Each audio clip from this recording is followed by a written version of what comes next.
अन्नदाता हेल्पलाइन निःशुल्क फोन संपर्क सेवा के माध्यम से आपकी द्वारा पूछी गई समस्याओं में से एक या दो महत्वपूर्ण समस्याओं को हम अपने कार्यक्रम में शामिल करते हैं। इसी के तहत आज की चयनित समस्या और उसका जवाब इस प्रकार है। अन्नदाता कार्यक्रम में आज जो प्रश्न हमने शामिल किया है उसे पूछा है गांव रामपुरा, जिला जयपुर से गिरधारी लाल जी ने। आप पशुओं से अधिक दूध उत्पादन लेने के लिए इनके संतुलित आहार प्रबंधन के बारे में जानकारी चाहते हैं। तो गिरधारी लाल जी, आपकी जानकारी के लिए देखिए कार्यक्रम का यह अंश। इस समय हमारे पास 176.3 मिलियन टन दूध पैदा हो रहा है और हम वर्ल्ड में प्रथम स्थान पर हैं। लेकिन हकीकत में जब हम गांव में जाते हैं तो देखते हैं कि खास तौर से जो ये हमारा मई, जून, जुलाई का महीना है, इसमें किसान का दूध उत्पादन कम हो जाता है। ऑन एन एवरेज एक आम पशु है जिसका वजन 400 किलो के आसपास है, वो 5 से 6 किलो के आसपास भूसा खाता है, 4 से 5 किलो दाना और करीब 18 किलो के आसपास उसको हरा चारा चाहिए। ये हमारी रिक्वायरमेंट एक आम पशु के लिए। लेकिन जो पशु दूध ज़्यादा दे रहे हैं उनके हम दूध के हिसाब से हम दाना की मात्रा बढ़ाते हैं। जैसे कि मान लो कि कोई पशु 10 लीटर दूध दे रहा है या 12 दे रहा है या 15 दे रहा है, तो हम कैसे उसकी मात्रा निर्धारण करें। इसका मोटा मोटा तरीका है, यदि भैंस है तो 2.5 किलो दूध पर 1 किलो दाना, और यदि हमारी गाय है, संकर गाय है, तो 3 किलो दूध पर 1 किलो दाना। ये मोटा मोटा एक थंब रूल है। देसी भाषा में कहें तो एक जो भैंस है उसको ये कि मान लो 10 किलो दूध दे रही है तो उसको 5 किलो दाना चाहिए, और यदि संकर गाय है तो 10 किलो दूध पर उसको 4 किलो दाना चाहिए। यानी कि 1 किलो पर 500 ग्राम दाना भैंस के लिए, 1 किलो पर 400 ग्राम दाना हमारी गाय के लिए। और हम यहाँ इस बात जोर देना चाहेंगे कि दाने का मतलब यही नहीं है। दाने में कम से कम 5 चीज़ें बहुत ही आवश्यक हैं।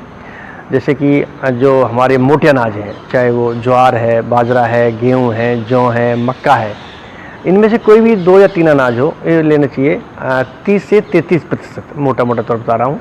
और खल, जैसे सरसों खल है, बिनोला खल है, तिल की खल है, सोयाबीन खल, ये कोई भी 2 तरह खल हो, वो भी 30 से 33% इनका भाग लेना चाहिए।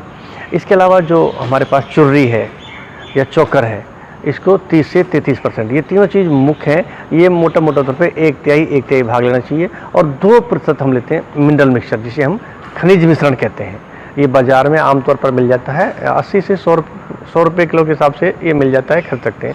और इसमें 1% हम लाते हैं साधारण नमक। भैंस की बात करें तो भैंस की जैसे कि फैट % ज़्यादा होती है तो उसको ज़्यादा दाना चाहिए। यानी कि 1 किलो दूध पर आधी किलो दाना हमें ये देना है, जो 5 तत्वों से मिलकर बना है। और जो हमारी संकर गाय है उनको ये 400 ग्राम दाना देना है। आमतौर पर जो देसी गाय है या हमारी जो भैंस हैं, इनके में दूध में वसा की मात्रा ज़्यादा होती है, तो इनको हमें ज़्यादा दाना देने की ज़रूरत है।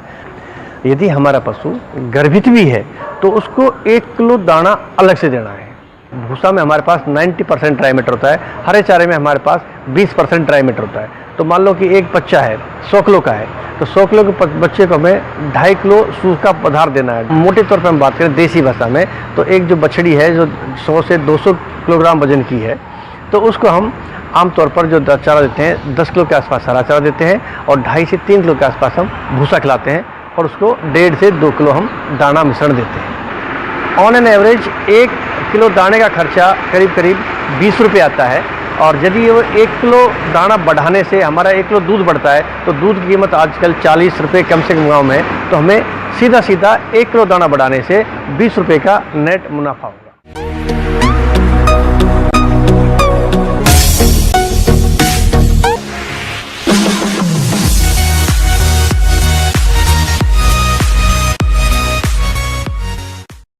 राज्य की विभिन्न मंडियों में कृषि उत्पादों के चढ़ते उतरते बाजार भाव की संक्षिप्त जानकारी इस प्रकार है।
हम यह उम्मीद करते हैं कि आज का कार्यक्रम आप सभी दर्शकों के लिए उपयोगी रहा होगा। किसान भाइयों, अन्नदाता आपकी सेवा के लिए संकल्परत है और कृषि संबंधित समस्या एवं सुझावों के लिए आप हमें इस पते पर संपर्क कर सकते हैं। प्रोड्यूसर अन्नदाता news 18 Rajasthan, Ramoji film city, Hyderabad 501512। साथ ही आप हमें ईमेल भी कर सकते हैं। हमारा ईमेल है p18annadatarajasthan@nw18.com। इसके अतिरिक्त आप हमें निशुल्क हेल्पलाइन नंबर 180088926163 पर सोमवार से शनिवार सुबह 10 से शाम 4 बजे के बीच संपर्क कर सकते हैं। फिलहाल अन्नदाता की पूरी टीम को इजाजत दीजिए। कल फिर इसी समय आपसे मुलाकात होगी कृषि संबंधित कुछ और महत्वपूर्ण जानकारियों के साथ। नमस्कार।